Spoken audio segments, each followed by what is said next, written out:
Kas sellist Viljandit me tahamegi?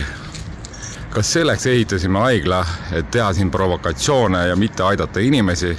17. mail ülemaailmsel LGBT vihkamisvastasel päeval jahmatas Viljandi inimesi uue haiglahoone ette heisatud vikerkaarelipp.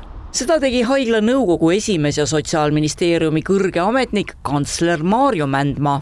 Maailma Tervishoiuorganisatsioon oli see, kes otsustas sellel päeval, et homoseksuaalsus ei ole haigus, võttis selle oma haiguste nimekirjast välja, öeldes siis, et tegelikult sellised inimesed on normaalsed inimesed, lihtsalt inimesed on erinevad, aga et see kindlasti ei ole põhjus, miks öelda inimeste kohta, et ta ei sobi, sa oled haige, sind tuleks ravida. Seda me siis ka Viljandis tähistasime Viljandi haiglas sellega, et heiskasime Viljandi haigla ette lipuvardasse siis kaasava vikerkaare lipu. Ja sellest läks lahti diskussioon, mis inimesed polariseeris. Siis tahetakse veel kuradi laiali rullida kuradi lastekaitsepäeval oma lippuna.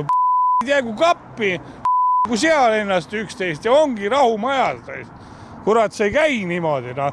Sulume peale noorele generatsioonile asjad. No mille jaoks?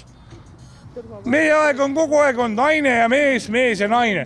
Noh, mitte ei ole mees ja mees. Kui sa tahad keerata kellelgi, siis mine keera oma ette, rais. Aga sa ei pea kuradi Viljandi linna peal seda tegema. See on häbiväärne, see tuli otsa panna, rais, sinna. Ja ongi kõik, noh. Et ma ei poolda seda absoluutselt. Ikkagi vaba ühiskond ja vaba elamine, et võiks ikkagi teha, mis soovivad. No minu arvates ei ole see ka okei, et mille jaoks nagu on vaja seda nagu nii suures pildis nagu näidata, et olge nagu oma ette, et miks on vaja nagu reklaamida seda nagu... Seda ei olegi vaja. Jääb nii nagu on ja ongi kõik. Ma ei suppordi seda värki. Mina arvan, et igal ühel on oma vabadus, et võib ikka pidada, ma arvan. Et ei ole vaja sellist asja. Kui inimesed seda väga soovivad, no palun väga, rulliga. Lauluväljak jäi ära, kuid Ugala teater tuli aktivistidele vastu ja lubas lipuaktsiooni korraldada enda territooriumil, kuhu esmaspäeva õhtul koguneti. Pöödad raksatavad. Kann kokku ja kiiremas korrast ja tõmmake oma lipuga siit. Kuigi suurem osa poole tunni pikkusest kogunemisest möödus rahulikult, leidus ka neid, kes tulid oma vastumeelsust näitama. Kõik läheb neile värdetele. Sama mees, kes 2 nädala tagusel lipu heiskamisel haigla hoone ees end häirituna tundis, viskas kogunemise suunas kanamune ning turvatöötajad pidasid ta kinni. Ta ei ole üldse vägivaldne inimene muide. Ta ongi täitsa rahulik, võta rauad maha tal. Võta rauad maha. Tõsiselt räägin sulle. Nad ei sama seisab ja miks ta vahib oli näoga otsest, võtku maha. Te teate Bruni väga hästi, kes ta on ju, ta on rahulik inimene. Võtke maha siis. Siis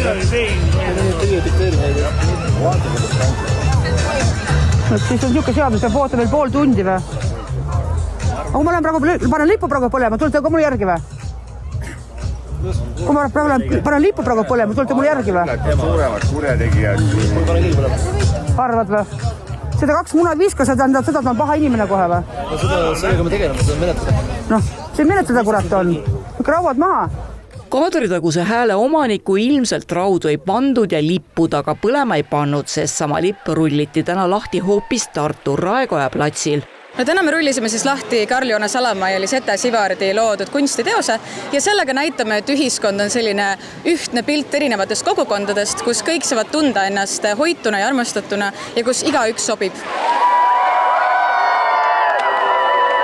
Just eile avasime siis selle avapaugu Viljandis ja see lipukene rändab siis nii-öelda laulupeo tulena Viljandist Tartusse ja siis laupäeval 6. juunil Tallinnasse, millega avame siis Pride'i rongkäigu Tallinnas. No paraku tänane see Viljandi skandaal näitas, et inimestel on ikkagi natukene raske aktsepteerida võib-olla seksuaalvähemusi või üldse vähemusi, kes on enda kõrval.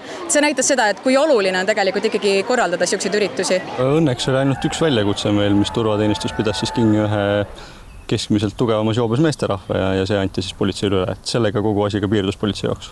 Eks me hoidsime silmad kõrvad lahti, mis kogukonnas toimub ja mis nii-öelda kohalikud elanikud räägivad ja mis sotsiaalmeedias nagu näha on. Aga me lootsime, et see läheb rahulikult. Ja suures pildis, kui see üks intsident välja jätta, siis tegelikult ega ju suurt midagi hullu ei olnudki. 3. korda rullitakse vikerkaarelipp lahti 6. juunil Tallinnas Tammsaare pargis ja see toimub vahetult enne Baltic Pride'i 2026 rongkäigu algust Viru väravate juures. 3 vikerkaarelipu lahti rullimist on osa Baltic Pride'i programmist ja korraldaja loodab, et eelolevad sündmused kulgevad sama rahulikult kui tänane aktsioon Tartus.